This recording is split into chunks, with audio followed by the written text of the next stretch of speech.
How has your week been? Um, I have had a very, very interesting week, to be honest. I think, yeah, probably we'll share a bit more, but um, I wanted to talk about people and systems a little bit today.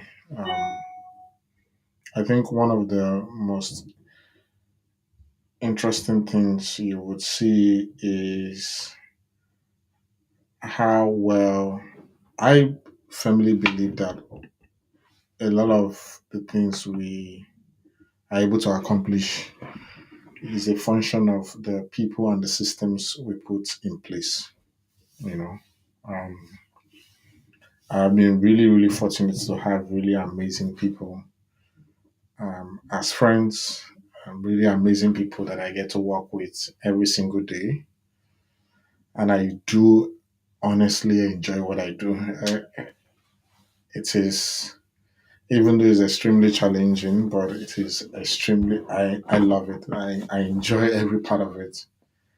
Um, and I found that again, when you are working or building whatever you're building with people that also have um, that enjoy what they do, that they truly enjoy it. They're not doing it because it is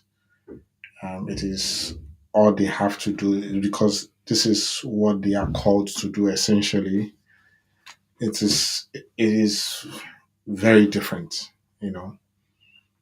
And I also get the place of people obviously just doing work just for you to be able to just meet um, meet your immediate needs because again it is what it is, you know. You have bills to pay and there's all of these costs and um, the pressures of life and society.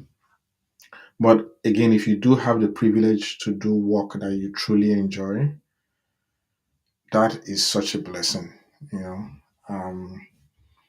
To do work that you are really that excites you, you know, or to build a business that really excites you, to solve a problem that you are really, really excited to be solving for, you know, and to see people. And I think again, even whether you are a business owner or you work in a company, if you really get to experience the impact of the product or the service or the offering you're building that they have that it has on people's life, I think it is such a phenomenal thing, you know. Um, and I am truly grateful for that, you know. So, and this also comes to mind because recently we're having to interview for for a role, and I told myself that again at a certain point, you almost want to find people that are obsessed, right? That are obsessed with not necessarily the problem, but that are obsessed with the vision or the mission that you're trying to build. You need people that um, have that kind of that are extremely addicted, if that's the right word, but that see the future the same way you see the future. I think it is so important, you know. I think it's extremely important to because one of the things I've found, again, especially for certain roles in the business, if you're a business owner, is you want to find people who not that can take complete 100% ownership of that role. You know, a lot of the time I've seen a lot of executives or CEO hire for roles and they end up doing the work of those roles. And I'm like, then what's the point of hiring in the first place? If you're hiring someone to lead your design or to lead or to drive your operations and you are having to do that same amount of work to help them get things going, then what's the point in the first place? What's the point of ever having to have hired for that role? You know. So whether you are, And I think part of also what I have found is that a lot of the time we become, whether again as the CEO or not, or even if you work in the company, people become comfortable with mediocre efforts or mediocre service, and like, it's okay. People don't want to complain. You don't want to offend. And I actually think that that's how most societies or most systems end up decaying because nobody wants to complain. Nobody wants to say no. This is not how things should be, you know. Um, and whether you like it or not, on it, intentionally or intentionally, eventually it will impact you, not just from the point of the quality of experience you or service you get to experience, but it will end up impacting you even in terms of the outputs you end up delivering, you know.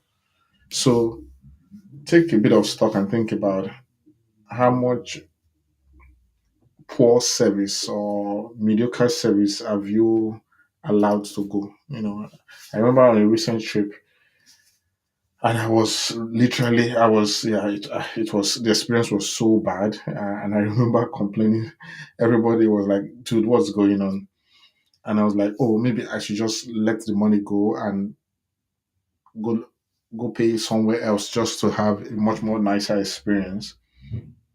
But I was like, again, maybe the quality of service is this bad because everybody else before me did the same thing of saying, oh, you know what? It's so shitty, it's so bad. Instead of me letting them know that it's a shitty and it's a terrible experience they've delivered, a terrible service they delivered, and we all just everybody kept letting it go and kept moving on, as opposed to saying, no, this is not what I paid for. This is not what I expect. I expect you to deliver a certain quality of service. You know, um, and that way you force those systems or those individuals to improve.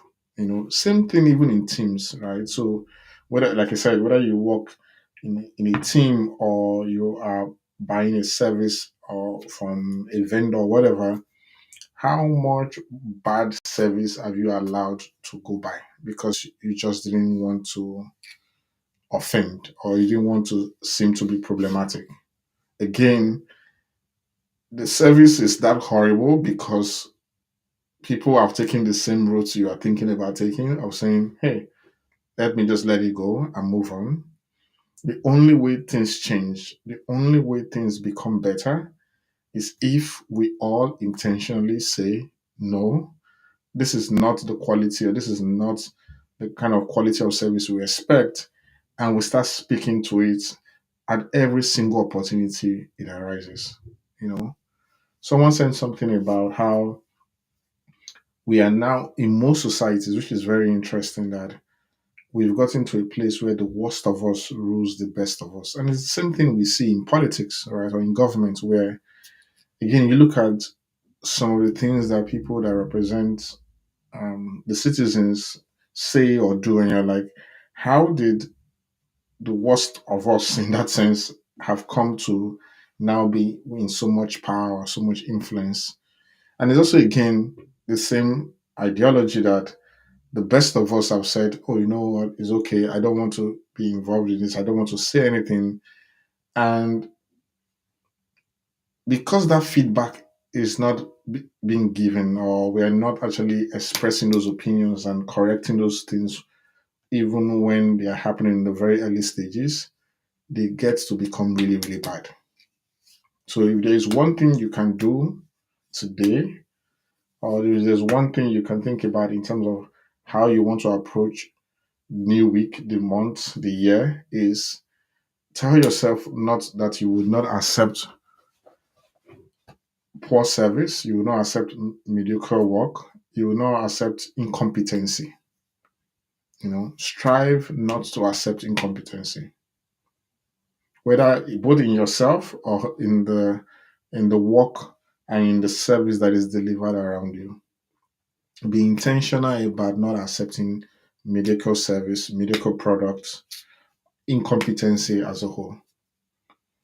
And again, it doesn't. Again, part of that is again in giving that feedback, in very being very clear that the quality is not great, because it is only in us consistently voicing that as individuals, as business owners, as leaders, as whatever role or title, whatever, in every single sphere, that the quality improves.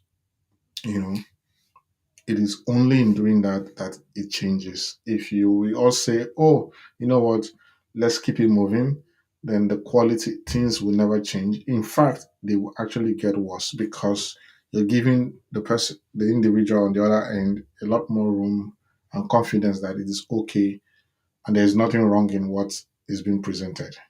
You know. Um, so yeah, find and hire if you have the opportunity. Find and hire the best competent people around you, because it has so much impact in the kind of quality of work also you deliver, right? Again, one of the things I'm extremely grateful for is the quality of people that I get to work with every day. And one of the things I tell people is that I do not have the energy and the time to micromanage you, right?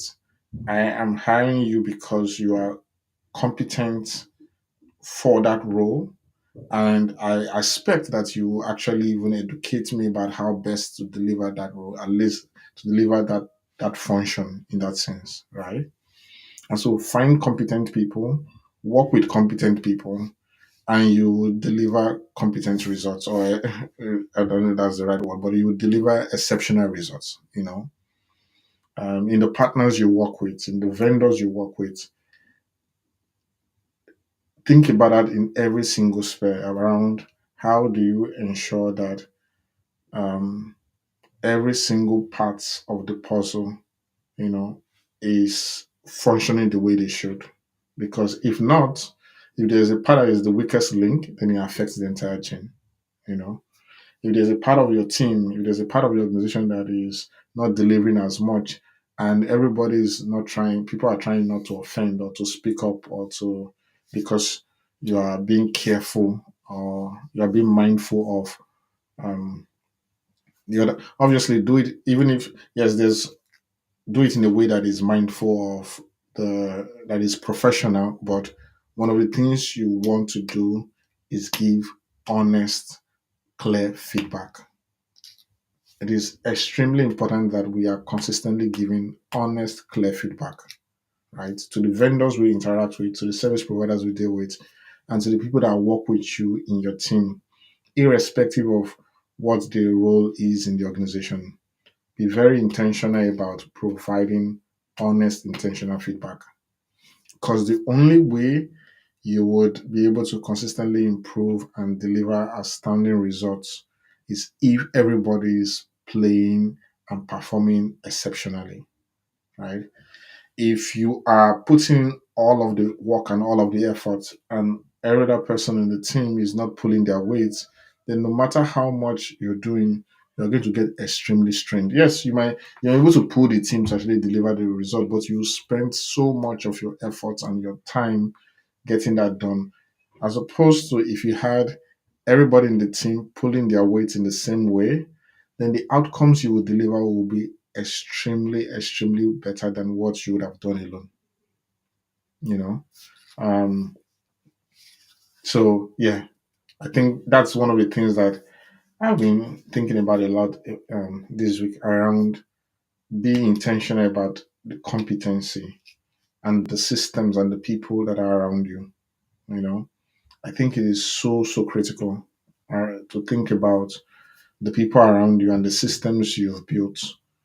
Um, if you build, if you have amazing people and you don't have the right systems, there's problem. If you have the right systems and you have people that are incompetent around you, then you also have a problem. So think around how do you find that balance, you know, because it's extremely critical, especially if you are trying to chase um, audacious goals for the year, for the quarter, for your business, for you as an individual.